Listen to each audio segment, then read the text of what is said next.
In the whirlwind of New York City, where skyscrapers touch the sky and the streets pulse with the energy of millions, lives unfold in parallel, often without intersecting.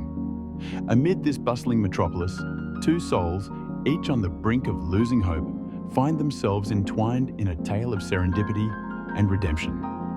Hi everyone, welcome to Life Unveiled. Let's get started. Anna was a woman whose life, to any outsider peering through the glass of her high-rise world, appeared a flawless portrait of enviable success. She reigned as a high-flying executive at one of Manhattan's most prestigious advertising firms. Her name a whispered currency among the city's elite, synonymous with ambition, precision, and unrelenting achievement.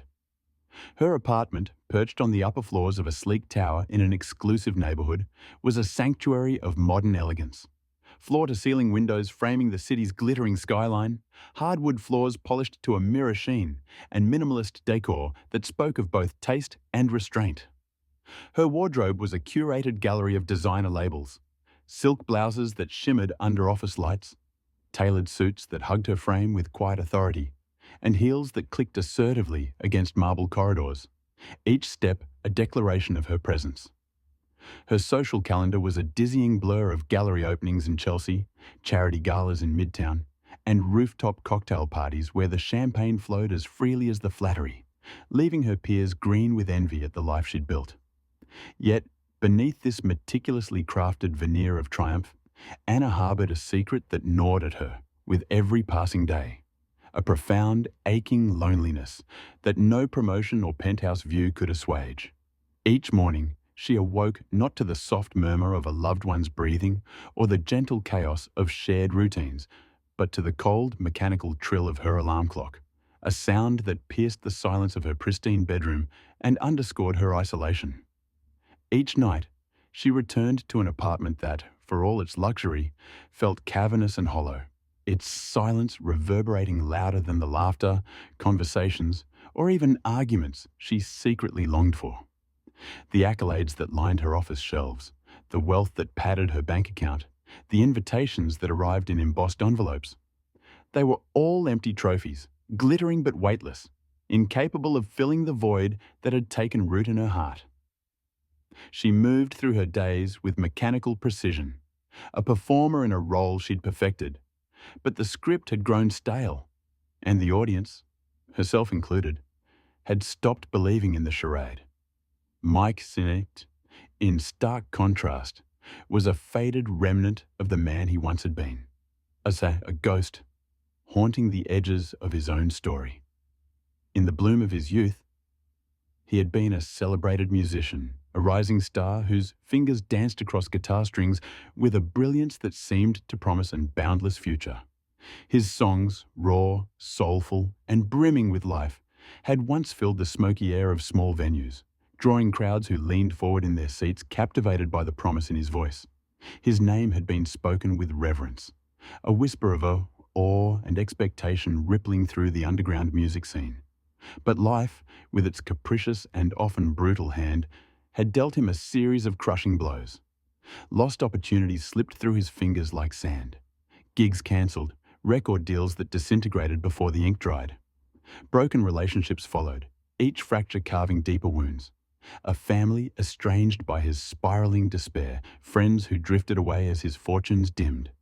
Misfortune piled upon misfortune until he was stripped bare of his home, his stability, and, most devastatingly, his hope. Now, reduced to a shadow of that vibrant dreamer, Mike wandered the streets of New York with little more than his weathered guitar, its wood scratched and scarred from years of use, and the flickering melodies that still glowed faintly in his heart. He played on bustling street corners, beneath the awnings of bodegas, and on the damp platforms of subway stations, his music a fragile thread of beauty threading through the city's unrelenting cacophony. Each note he strummed was a quiet, desperate plea, to be heard above the din of honking taxis and shouting vendors, to be seen by eyes that rarely lingered, to reclaim the passion that had once been his lifeblood. Passers-by hurried past, their faces buried in phones or lost in their own worlds, occasionally tossing coins into his open case with a clink that felt more like pity than appreciation. Few stopped to truly listen, leaving him a spectral figure, invisible amidst the urban tide, his songs swallowed by the city's indifference. One crisp autumn morning, as the city stirred awake beneath a sky streaked with gold and amber, Anna traced her familiar path through the concrete jungle. The air carried the faint bite of fall, leaves skittering across sidewalks, and her breath puffed in small clouds as she moved. Her mind was already racing with the demands of the day ahead, client pitches that needed polishing, deadlines looming like storm clouds, and the endless treadmill of her high-stakes career. She walked with purpose, her heels striking the pavement in a steady, determined rhythm, when something unexpected pierced the ordinary clamour. It was the sound of a guitar, its haunting melody rising above the chaos of honking taxis, chattering pedestrians, and the distant wail of a siren. The notes wove through the air, delicate yet insistent, and Anna felt an inexplicable pull, a tug at the edges of her awareness. She slowed her pace, her eyes scanning the crowd until they landed on the source. There, on a busy corner near a newsstand, cluttered with tabloids and cigarette packs, stood Mike. His worn jacket hung loosely on his frame, his hair unkempt beneath a faded cap, but his fingers moved across the guitar strings with a grace that belied his circumstances. The music he played wasn't polished or rehearsed. It was raw, soulful, each chord saturated with a depth of feeling that reached into Anna's chest and stirred the solitude she'd buried beneath her polished exterior. For the first time in months, perhaps years, she felt her momentum falter. She stopped entirely, rooted to the spot, the world blurring around her as she listened. It wasn't just the melody that held her, it was the emotion woven into every strum, a mirror to the quiet ache she'd carried for so long. In that moment, she was no longer the untouchable executive rushing toward another victory. She was simply a woman present, vulnerable, and inexplicably moved. She approached him, her steps tentative, her usual confidence softened by curiosity. She hesitated, then spoke, her voice lower than she intended, almost lost in the street noise. "Anna, your music, it does something to my heart. What's your name?" Mike looked up, startled by the interruption. His eyes, shadowed with weariness and etched with lines of hardship, met hers. For a moment, he seemed to search her face, wary of kindness after so long without it, seeking sincerity in her words. "Mike, my name's Mike," he said, his voice rough but steady. "Thank you for the kind words. It's the only thing I have left." The exchange lingered between them, heavy with an unspoken understanding. Around them, the city roared on, vendors hawking their wares, sirens cutting through the air, footsteps pounding the pavement. But for Anna and Mike, the world shrank to the small, fragile space they occupied. She felt an invisible thread tugging at her, a connection she couldn't explain or dismiss. It was as if his music had unlocked a door she'd kept bolted shut, letting a sliver of light into the darkness she'd grown accustomed to. She reached into her purse, dropped a few crumpled bills into his case, offered a small, uncertain smile, and turned to continue her journey. But the encounter clung to her like a melody she couldn't shake. Throughout her day, amid the hum of conference calls, the gleam of sleek boardroom tables, the clatter of keyboards, Mike's music played in the background of her thoughts, a quiet counterpoint to the relentless pace of her life. The next morning, Anna woke with a restlessness she couldn't name. Instead of racing to her office, she made a deliberate choice, one that felt both reckless and necessary. She veered from her usual path, her heart, not her schedule, guiding her back to that same street corner. The city was waking again, the air sharp with the scent of coffee and exhaust. And there he was, Mike, his guitar cradled in his arms, his head bowed as he played. The sight of him, steady and unyielding despite the world's indifference, struck her anew. This time she didn't hesitate. She approached him with a resolve she hadn't known she possessed, her words tumbling out before doubt could tether them. "Anna, I want to help you, Mike. I have a spare room you can stay in, and I know some club owners who might like your music. Would you accept my help?" Mike froze, his fingers stilling on the strings mid-note. He looked at her, his expression a kaleidoscope of disbelief, suspicion, and something softer, Hope, perhaps, flickering faintly after years of dormancy. His life had been a litany of rejections, of doors slammed shut and promises broken. Yet, here was a stranger extending a hand when he'd all but forgotten what kindness felt like. He swallowed hard, his throat tight with emotion, and nodded slowly. "Mike, I... I don't know what to say. Yes, thank you." His voice cracked on the last word, betraying the weight of his gratitude. What followed was a decision that would irrevocably alter the course of both their lives. With Anna's support, Mike stepped off the streets and into her world. She led him to a guest room, a space more luxurious than any he'd known in years, with soft linens that smelled faintly of lavender, a bed that promised rest instead of restless nights on concrete, and a window framing the city he'd once only glimpsed from below. The walls were bare but warm, the light filtering through sheer curtains, and for the first time in too long, Mike felt the possibility of safety.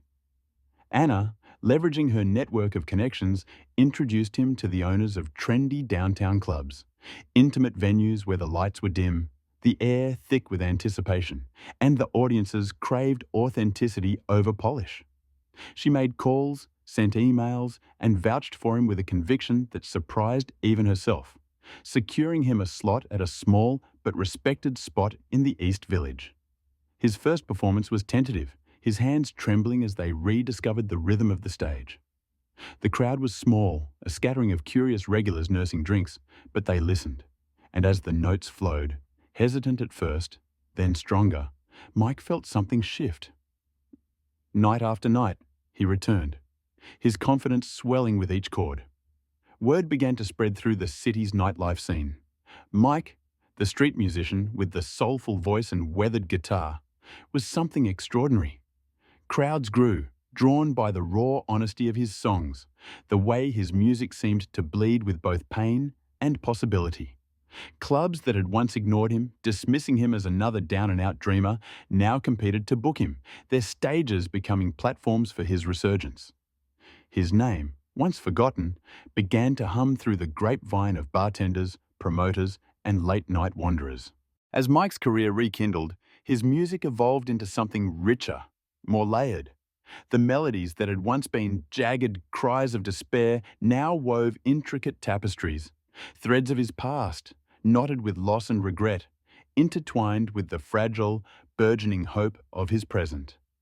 His voice, weathered by years of hardship but resonant with newfound strength, filled rooms with a power that left listeners spellbound, their applause a lifeline pulling him back to himself. He was no longer just surviving, scraping by on scraps of dignity. He was thriving, creating with a passion that had lain dormant for too long, buried beneath the weight of his failures. Each gig, each ripple of clapping hands was a step toward reclaiming the man he'd once been, and perhaps, in time, becoming someone greater, forged anew in the fire of second chances. For Anna, witnessing Mike's transformation was nothing short of a revelation. His journey from the shadows of despair to the flickering spotlight of renewal mirrored the quiet internal struggle she'd suppressed for years. She had spent her life building walls around her heart, brick by brick, promotion by promotion, convincing herself that success was enough, that connection was a luxury she could neither afford nor deserve. But through Mike, those defenses began to crumble. Helping him wasn't just an act of charity, it was a lifeline for her too, a crack in the armor she'd worn so long it had become a second skin. She opened herself to the world in ways she hadn't anticipated, lingering in conversations with colleagues over coffee, trading stiff networking events for quieter, more meaningful gatherings with friends she'd neglected.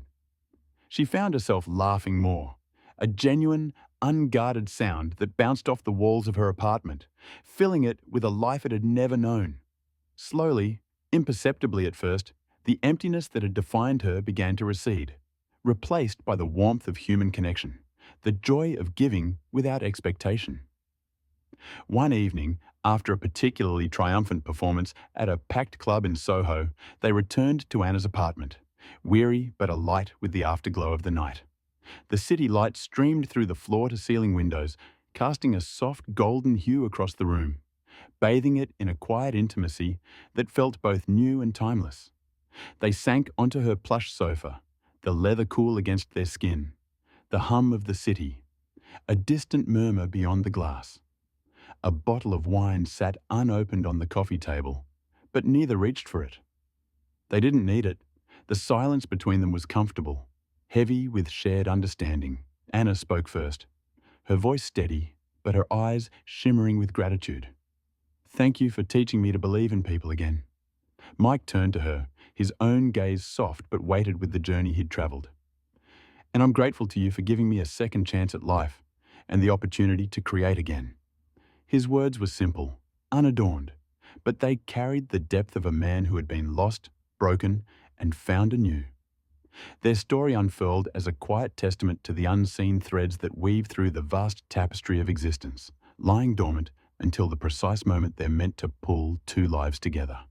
In a city of millions, where parallel lives stretch out like endless highways, rarely crossing, Anna and Mike proved that sometimes all it takes is one fleeting encounter, a single note ringing through the chaos, a shared glance across a crowded corner, to bridge the chasm. From that crisp autumn morning, their disparate paths converged, threading together a narrative of hope, renewal, and the enduring, redemptive power of compassion in the sprawling, unpredictable expanse of the world.